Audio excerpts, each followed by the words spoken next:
Bienvenidos al registro Nadir Kazun número 10.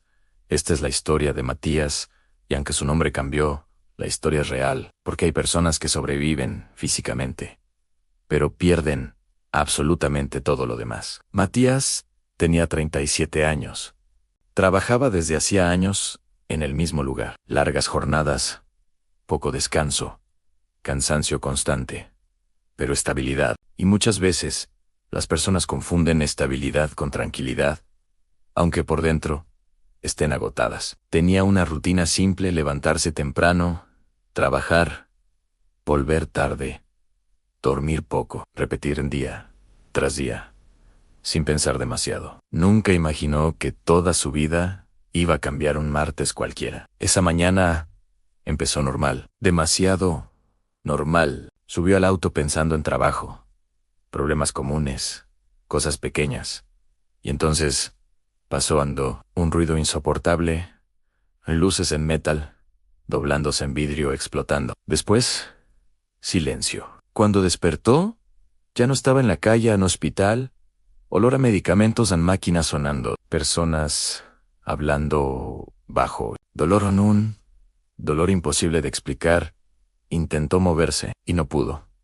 Ahí empezó todo. Los médicos le explicaron lentamente: fracturas múltiples, daños severos, meses de recuperación, quizás años, tal vez nunca volvería a caminar igual. Pero el verdadero golpe no fue físico, fue mental, porque mientras él estaba destruido en una cama, el mundo seguía funcionando normalmente. La empresa siguió trabajando, las personas siguieron viviendo, las cuentas siguieron llegando, y lentamente entendió algo horrible: a nadie se detiene por vos.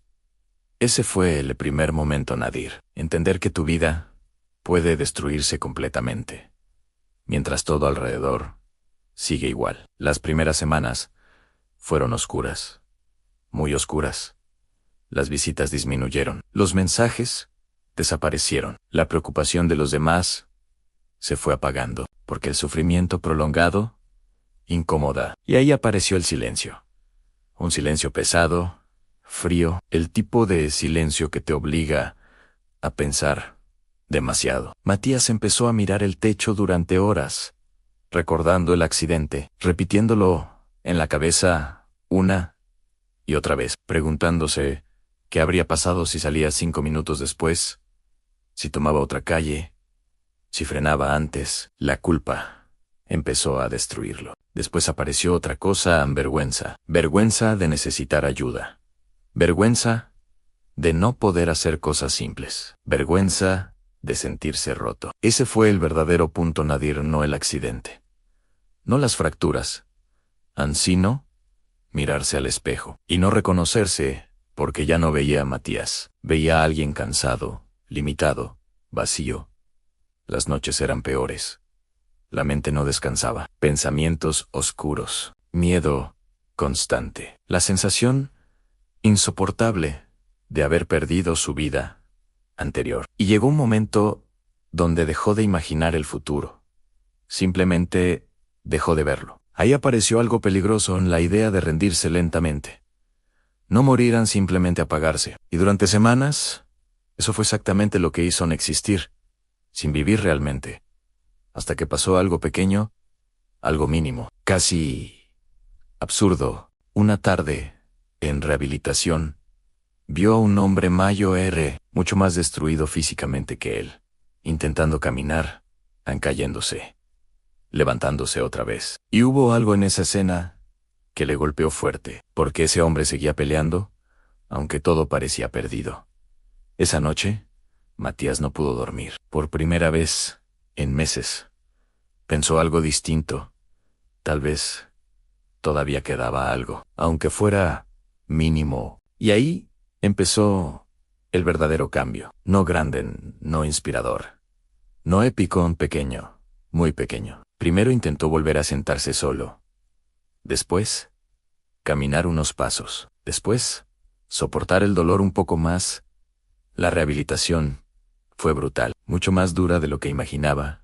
Caídas, frustración, enojo, días enteros sintiendo que no avanzaba nada. Hubo momentos donde quería abandonar otra vez, porque mejorar lentamente también desespera.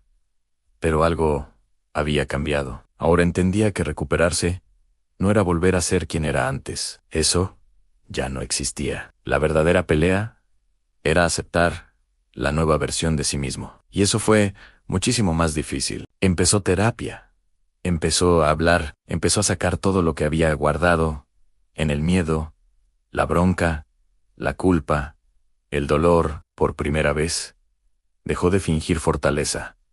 Y eso también ayudó. Pasaron meses, después años, y lentamente algo empezó a reconstruirse. No solo el cuerpo, la mente también. Matías empezó a ayudar a otras personas en rehabilitación. Personas destruidas emocionalmente. Personas convencidas de que ya no tenían vida, porque él entendía perfectamente ese dolor. Y ahí encontró algo inesperado a propósito. Por primera vez desde el accidente, sentía que todavía podía servir para algo. El dolor seguía existiendo. Las secuelas también. Pero ya no definían toda su vida. Y ahí entendió algo muy importante. Sobrevivir no fue el milagro. El verdadero milagro fue decidir levantarse, después de haber perdido completamente quién era. Este fue el registro Nader, número 10. Y deja una verdad incómoda. Hay personas que pierden toda su vida en segundos, y aún así encuentran una forma de volver a empezar. Porque tocar fondo no siempre significa terminar. A veces significa destruir completamente la versión anterior de vos, para obligarte a construir una nueva. Y tal vez, si hoy sentís que tu vida se rompió, que ya no reconoces quién sos, que todo cambió demasiado, recordá esto. Al seguir intentando, aunque sea lento, aunque duela, aunque parezca inútil, también es una forma de renacer. Registro Nadir en historias, desde el punto más bajo.